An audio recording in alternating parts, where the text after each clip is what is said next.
এই যে সমস্ত ফুলের মধ্যে ওই যে বেগুনি রঙের ফুলটি, ও আমার ছোট্ট একটি বন্ধু। হ্যাঁ, জানো, আজ আমার এই ছোট্ট বন্ধুটির হ্যাপি বার্থডে। কী হলো, অবাক হয়ে গেলে বুঝি যে এই ছোট্ট বেবিটা কি করে লিজার বন্ধু হতে পারে? চলো আজ তবে তোমাদের সাথে আমার এই বন্ধুটিকে নিয়ে কিছু গল্প বলি। ওই ছোট্ট ফুলটির নাম মেঘ। হ্যাঁ, আজ ওরই হ্যাপি বার্থডে। আমরা একই বাড়িতে ভাড়া থাকি। এই যে কাকিমা দেখছো, এই বাড়ির মালকিন। মেঘ আমায় মাঝে মাঝে লিজা বলে ডাকে, কখনো সে ডাকে লিজা দি।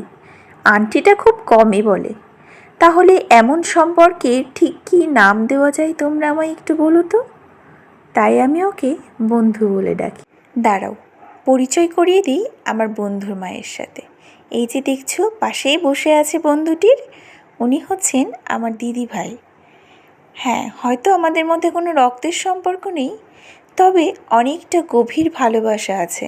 আসলে যত দিন যাচ্ছে কেমন যেন সবার প্রতি একটা মায়ায় আসক্ত হচ্ছে। খুব খারাপ লাগে ভাবতে যে এই মায়া ছেড়ে একদিন আবার এখান থেকে চলে যেতে হবে।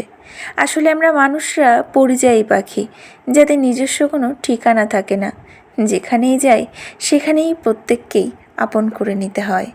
এই সম্পর্কগুলি ছেড়ে যেতে যে কতটা কষ্ট হয় সেটা আর কীভাবে বোঝাবো তোমাদের। যাই হোক, আজকে আনন্দের দিনে ওসব কথাগুলো আজ থাক। আর এই যে দেখতে পাচ্ছ, এটা হচ্ছে মেঘবাবুর পাপা, আমাদের দাদাভাই। দাদাভাই পেশায় একজন ডক্টর, দিদিভাই পেশায় একজন শিক্ষিকা। দিদিভাইকে নিয়ে যতটা বলবো ততটাই কম বলা হবে। না, দিদিভাইয়ের সঙ্গে আমার খুব বেশি দিনের আলাপ নয়, খুব কম দিনেরই পরিচয়। তবে যত দিন যাচ্ছে দিদিভাই যেন আমার আরও কাছের ভীষণ প্রিয় একজন মানুষ হয়ে উঠছে। দাঁড়াও, এবারে তোমাদের সঙ্গে পরিচয় করিয়ে দিই এই যে ছোট্ট আরও একটি ফুলের। এই ফুলটি হলো, হ্যাঁ, এই বাড়ির হবু মালিক। আশা করি আমার কথার অর্থটি তোমরা বুঝেছো। আর এই যে হলেন মেঘবাবুর দাদু ভাই, মানে দিদিভাইয়ের বাবা। ভীষণ ভালো মানুষ। পরে অন্য কোনো একদিন কাকিমার সাথেও তোমাদের পরিচয় করিয়ে দেব। কাকিমা কাকু দুজনেই আমায় ভীষণ স্নেহ করেন। এই দেখো কারেন্ট চলে গেল।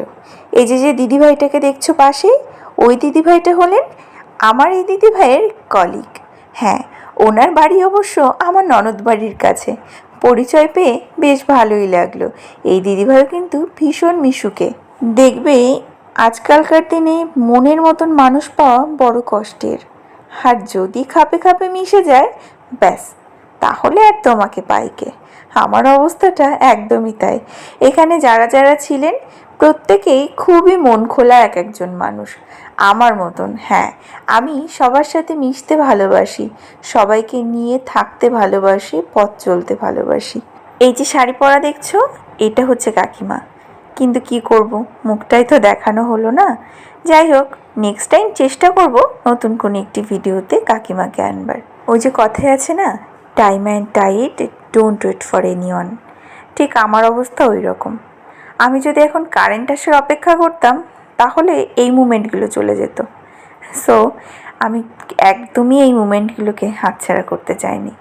যতদিন আমি আছি, যতদিন আমার ইউটিউব আছে, আমি চাই আমার এই ভালোবাসার ছোট্ট ছোট্ট মুহূর্তগুলো থেকে যাক স্মৃতিবন্দী হয়ে। রিসেন্টলি আমাদের সাথে একটি ভয়ঙ্কর ঘটনা ঘটে গেছে, যেটি আমি চাইলেও এখন সোশ্যাল মিডিয়ায় শেয়ার করতে পারছি না। বিকজ আমার বড্ড কাছের, আমার বড্ড প্রিয় মানুষের তার রিকোয়েস্ট আমার কাছে যাতে আমি সেই ঘটনাটা তোমাদের সাথে শেয়ার না করি। সো আমি সেই জন্য শেয়ার করতে পারছি না। তবে ভবিষ্যতে যদি কখনো তার পারমিশন পাই, অবশ্যই ঘটনাটি তোমাদের সাথে শেয়ার করব। তো আমার মন মেজাজ একদমই ভালো ছিল না।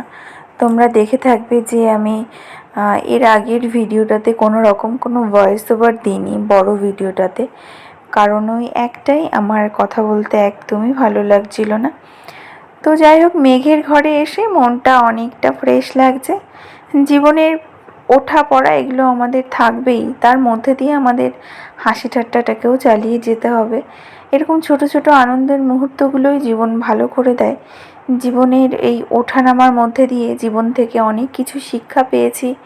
বয়সটা অনেক ছোট হতে পারে, তবে জীবনের এক্সপিরিয়েন্স অনেক হয়েছে জীবনে।